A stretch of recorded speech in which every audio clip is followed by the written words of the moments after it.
Tito, capítulo de número 2, verso de número 11. Diz assim o apóstolo Paulo. Tito, capítulo de número 2, 11.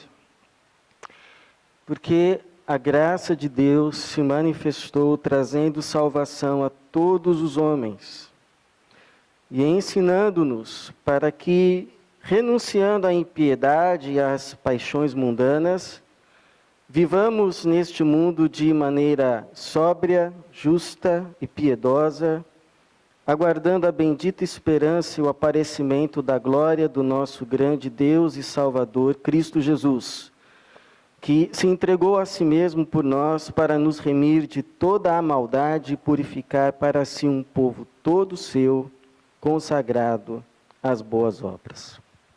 Pai bendito, diante da Tua palavra estamos e pedimos a Tua manifestação, Senhor, Tua direção e o Teu falar ao nosso coração, para a salvação e edificação do Teu povo e para a glória do Teu nome. Amém. Philip Yancey tem um livro chamado Maravilhosa Graça, e nesse livro ele conta a história de uma menina que brigou com o pai e fugiu de casa. E aí, fugindo de casa, ela vai parar numa cidade grande e passa a ganhar a vida na prostituição.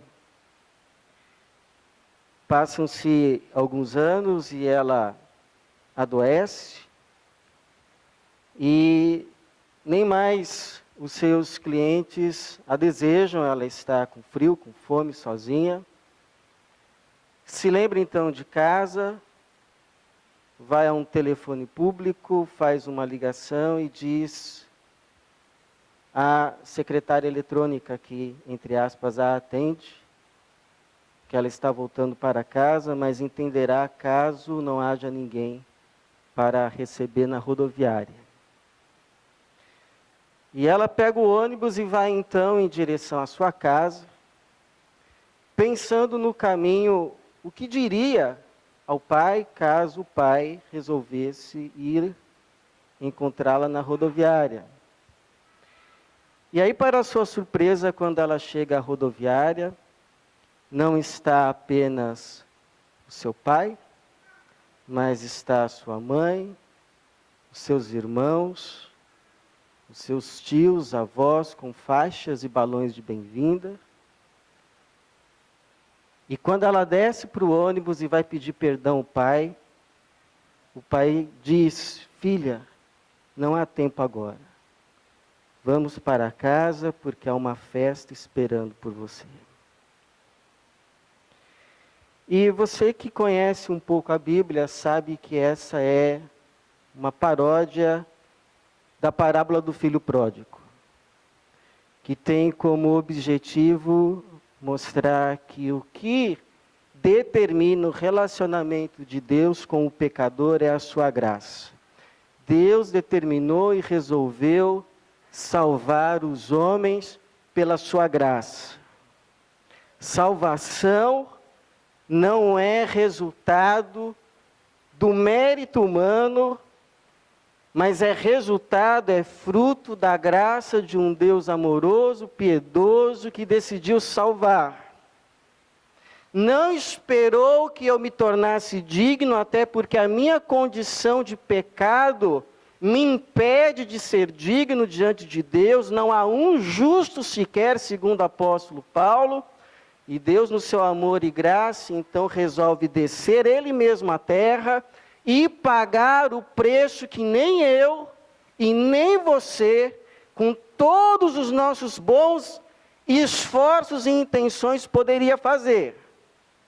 Como diz um irmão aqui da nossa igreja, Jesus foi o nosso Goel. Goel, aquele que paga pela libertação do escravo. Jesus veio, morreu numa cruz para pagar pelo meu pecado, pelo teu pecado e pelo pecado de todo mundo. Lá na cruz, Jesus pagou pelo assassino. Jesus pagou pelo homicida, pelo sequestrador, pelo ladrão, pela prostituta. Jesus pagou pelo adúltero.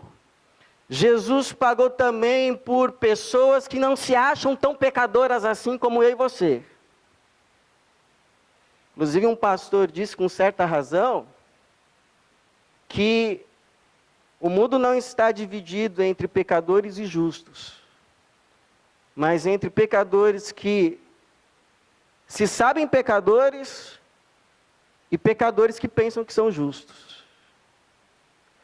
Porque se tem uma revelação do Novo Testamento é que não há um justo sequer. Há pecadores que foram justificados pelo sangue de Jesus. Então a salvação é de graça, não porque ela valia pouco ou valia nada, mas se tornou de graça porque era um preço tão alto que Deus teve que pagar. E uma vez que Ele pagou por meio do seu Filho Jesus na cruz, pode oferecê-la de graça a quem Ele quiser, e Ele determina oferecer essa salvação gratuitamente a todo aquele que se arrepende e se volta para Ele com fé em Jesus. Então você quer ser salvo? Você não vai ser salvo porque você vem à igreja. Você não vai ser salvo porque você ajuda a campanha missionária. Você não vai ser salvo porque você se acha um bom rapaz, uma boa moça. Você vai ser salvo se você um dia se ajoelhar diante do Senhor, reconhecer o seu pecado diante dEle e clamar por graça. Senhor, que a sua graça seja derramada também sobre mim, pecador. Essa é a mensagem do Evangelho. Essa é a mensagem do Novo Testamento, ou melhor, da Bíblia toda. Essa é a mensagem de Jesus. Graça. A nossa salvação foi conquistada na cruz do Calvário pelo sangue de Jesus Cristo. E agora é nos oferecida gratuitamente no amado. Agora, esse ensino bíblico da graça tem um lado B. Esse é o lado A. Lembra aqueles discos de vinil que tinham lado A, lado B? Você colocava lá na sua vitrola? Como era aquele cantor gospel? Só tinha um disco de vinil gospel. Era o Nelson. Não. Era um desses aí. Mas tinha o lado A, aí depois que você ouviu o lado A, colocava para ouvir lado B. Pois é, esse ensino bíblico da graça de Deus, o lado A é esse que eu expus. Salvação, ninguém vai chegar no céu e dizer assim, eu estou aqui porque eu fui lá na IBBB. Eu estou aqui porque eu não fui relapso igual o meu irmão, meu cunhado, fiz as coisas certinhas. Quem chegar, vai chegar dizendo, estou aqui pela misericórdia de Jesus. Graça. Agora, o apóstolo Paulo vai nos dizer que essa graça que se manifestou trazendo salvação a todos os homens, conforme o verso de número 11, ela também tem um lado B. E o que toca nesse lado B? Qual é a mensagem do lado B? O que diz o lado B da graça?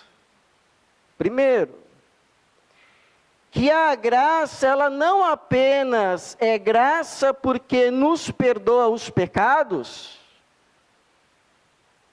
porque não há nada que a gente possa fazer que apague um pecado.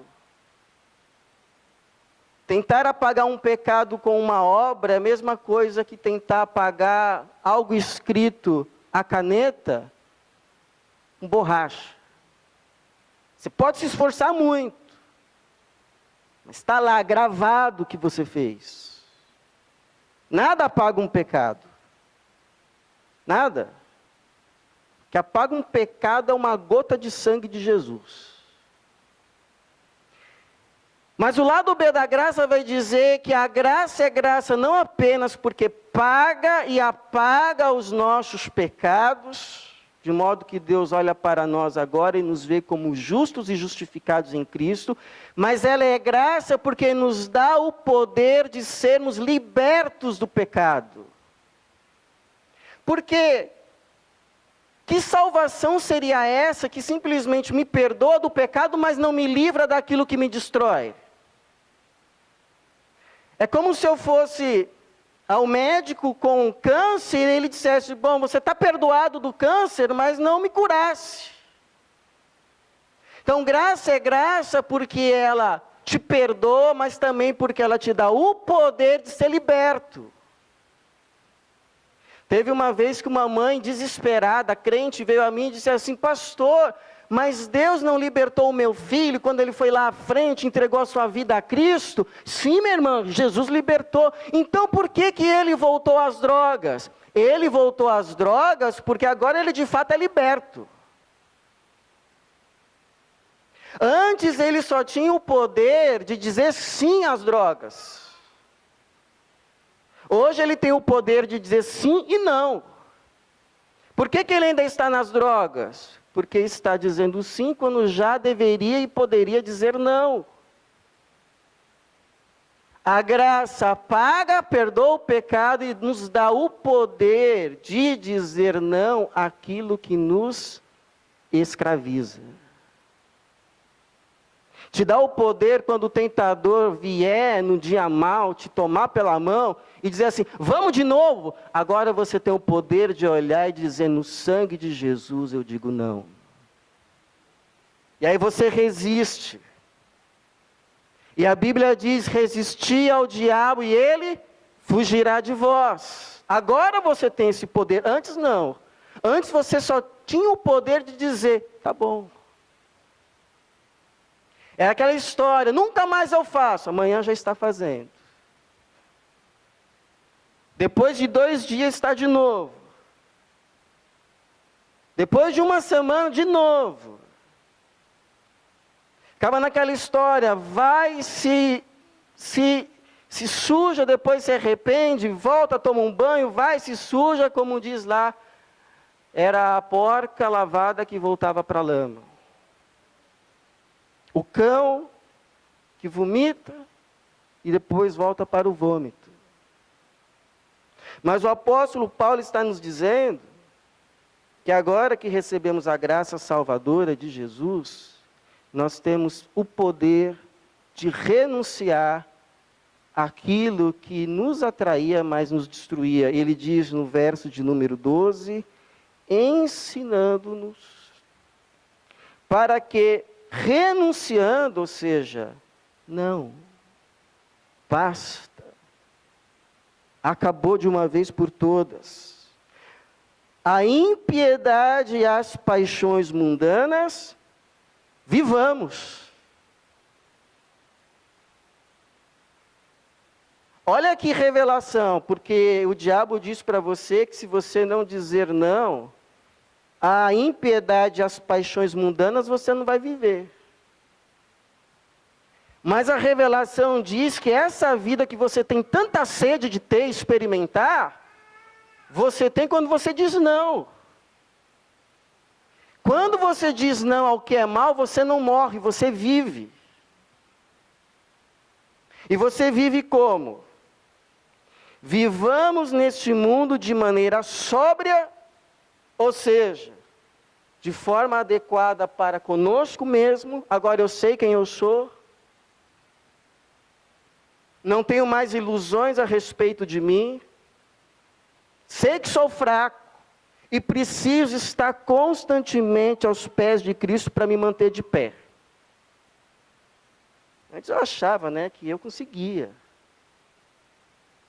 Achava que eu conseguia. Hoje eu sei. Se estou de pé pela graça de Jesus na minha vida. Sóbria. Vivamos nesse mundo de maneira sóbria e justa. maneira acertada para comigo e forma adequada para com o outro. Vivamos nesse mundo de maneira sóbria, justa e piedosa. Maneira acertada para comigo, porque a graça me fez sóbrio. Justa para com os outros, porque a graça me justificou. E me ensinou que aquilo que não é bom para mim, não é bom para o outro. Aquilo que eu não desejo para mim, eu não desejo para o outro. E mais, que aquilo que eu desejo para mim, eu desejo para o outro. A forma como eu quero ser tratado, eu trato o outro. E maneira piedosa para com Deus. Quando eu, pela graça, não apenas sou perdoado, mas aprendo a dizer não para o que me destrói, eu passo a viver. E por que eu passo a viver? Porque essa graça que não apenas me perdoa, mas me liberta, ela expande a minha consciência. Ela me faz enxergar o que eu não enxergava antes, e eu começo a discernir aquilo que me é lícito, mas não convém. Porque Deus não é moralista. Mas Ele sabe que a imoralidade nos destrói, então Ele nos deu informações privilegiadas, que são os seus mandamentos, para nos guardar. Mas tudo me é lícito. Quando eu vou fazer o mal, se quero fazer o mal, nenhum anjo me impede. E por que não faço mais aquilo que sei que é mal? Porque agora discerno. Eu discerno, por exemplo, que eu posso comer uma feijoada com pé de porco, toicinho, meia-noite, e dormir depois de barriga para cima. Mas não faço, porque sei que não convém. Eu posso ficar o dia inteiro no WhatsApp e não trabalhar direito? Posso. Quer dizer, não posso, né? Tem irmão que já está ficando sem digital.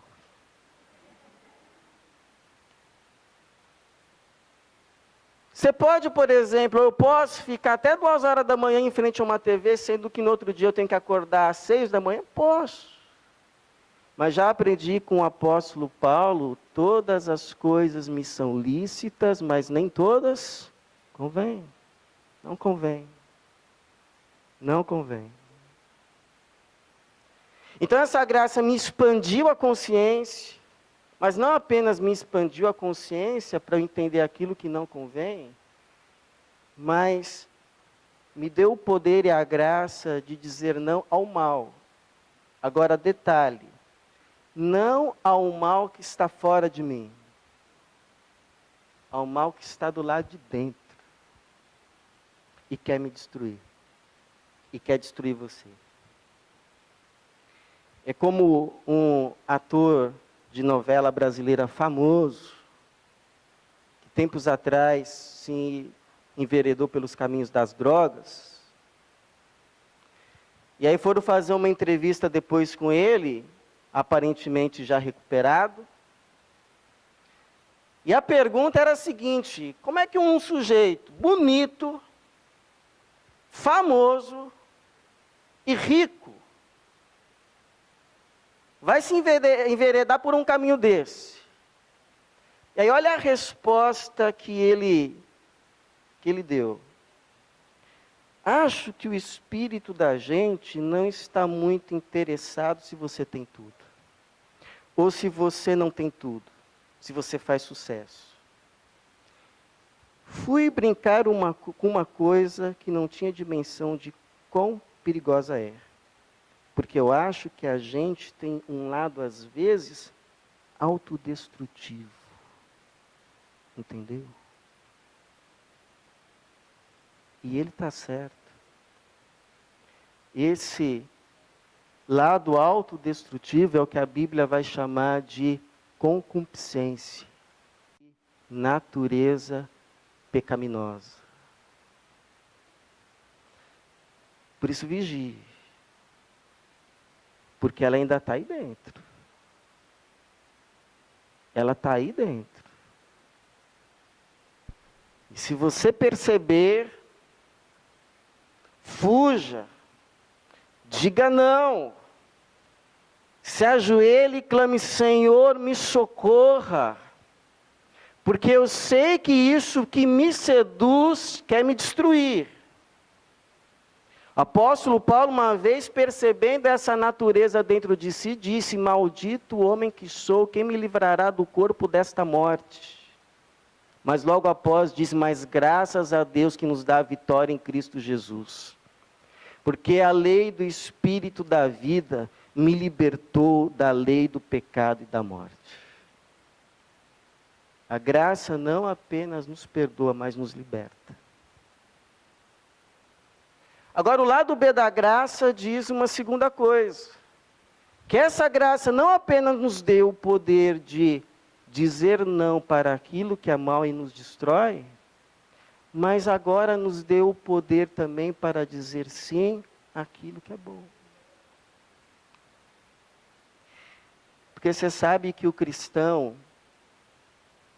eu não sei como foi aqui na Europa, nem nos Estados Unidos, mas o cristão evangélico lá no Brasil, ele ficou conhecido como aquele cara que não faz. Quem é o crente? É o sujeito que não fuma, não bebe e não joga. E a gente nem vai entrar no mérito da questão. Mas você há de convir comigo que a graça de Deus veio sobre a nossa vida não apenas para nos dar o poder de dizer não para as obras más, mas veio para nos dar o poder de dizer sim àquilo que é bom. Olha o que o Paulo vai dizer no verso de número 13. Aguardando a bendita esperança e o aparecimento da glória do nosso grande Deus e Salvador, Cristo Jesus, que se entregou a si mesmo por nós para nos remir de toda maldade e purificar para si um povo todo seu, consagrado às boas obras. Então Jesus nos comprou, Jesus nos lavou, e agora quer me usar, quer te usar. Antes a gente era do diabo e fazíamos a vontade do diabo. Éramos por natureza filhos da ira.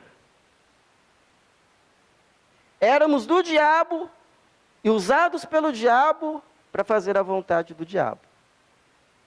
Mas Jesus nos comprou. Pagou o preço não para o diabo, mas para a justiça de Deus. E agora que nos comprou, somos dele. E porque somos dele, agora somos usados por ele para fazer a vontade dele. Então olha que coisa interessante e maravilhosa. Nós não fazemos as coisas que devemos fazer para sermos de Deus. Nós fazemos o que devemos fazer porque somos de Deus. A gente não salga para virar sal. A gente salga porque Jesus nos fez sal. A gente não ilumina para ser luz. A gente ilumina porque Jesus já nos fez luz. A gente não faz aquilo que é bom para sermos de Deus. Fazemos porque somos de Deus. Então veja, as obras não levam à salvação, mas a salvação leva às obras. Essa é uma das revelações sobre obras do Novo Testamento. Obra é graça, porque as nossas obras são resultado da obra boa primeira que Deus fez em nós. Agora, quer saber uma segunda revelação sobre essa história de obra? É que as obras que Deus espera de nós, Ele mesmo é quem prepara para que a gente ande nela. É igual um pastor que foi um dia visitar um orfanato. Aí ele viu uma menina que tinha rasgado a parte da frente do sapato para sair os dedos. Porque não tinha dinheiro para comprar sapato novo. Você pensa que você é pobre? Deixa eu falar quem é pobre para você. Na Bíblia, há só rico e pobre. Quem é o rico? Não, quem é o pobre? Quem é o rico? Rico é quem tem mais do que o suficiente para viver. Pobre é quem tem menos. E a uns Deus dá a graça de ter mais do que o suficiente para viver, para distribuir com quem tem menos que o suficiente para viver. Então esse pastor viu, e aí ele falou assim, por que nós não inventamos um sapato que cresce com o pé? E aí ele fez isso. Uma sandalinha que ajusta o comprimento, e uma criança de 1 a 6 anos pode usar o sapato por 5 anos. Um povo zeloso de boas obras. Quem tocou no coração do pastor? Deus. Quem fez aquela boa obra por meio do pastor? Deus. Um povo consagrado às boas obras. Ah, pastor, mas eu não tenho essa inteligência toda. Mas sabe quando você está no tram e justo na sua frente aparece aquele velhinho? Pode ser uma boa obra que Deus preparou para você. Sabe quando você está andando na rua e você vê um acidente? Pode ser uma boa obra que Deus preparou para você. Sabe quando você fica sabendo da necessidade de um irmão? Ou ver? Pode ser uma boa obra que Deus preparou para você. Saiba de uma coisa. Ninguém é tão rico que não precise de nada. E ninguém é tão pobre que não possa dar nada. Um povo zeloso, consagrado às boas obras. Porque lá em Efésios capítulo 2, 8 a 10 diz, pela graça sois salvos. Isso não vem de vós, é dom de Deus, não das obras para que ninguém se glorie. Pois somos feitura sua, criados em Cristo Jesus para as boas obras, aos quais Deus preparou para que andássemos nelas. E é por isso que nós vamos, nesses próximos 2 meses, nos engajar nessa campanha missionária. Porque entendemos que abençoar o mundo como igreja de Cristo é uma boa obra que Deus preparou para nós. Que Deus derrame de tal forma a sua graça aqui. Minha oração é que Deus derrame tanta graça sobre nós, que nós como igreja e BBB, a gente seja conhecidos, não apenas como o povo que foi agraciado com a salvação, mas como um povo que foi tão agraciado pela salvação, que se tornou nas mãos de Deus, pela graça, um instrumento da sua salvação. Porque a graça de Deus se manifestou, trazendo salvação a todos os homens. Amém.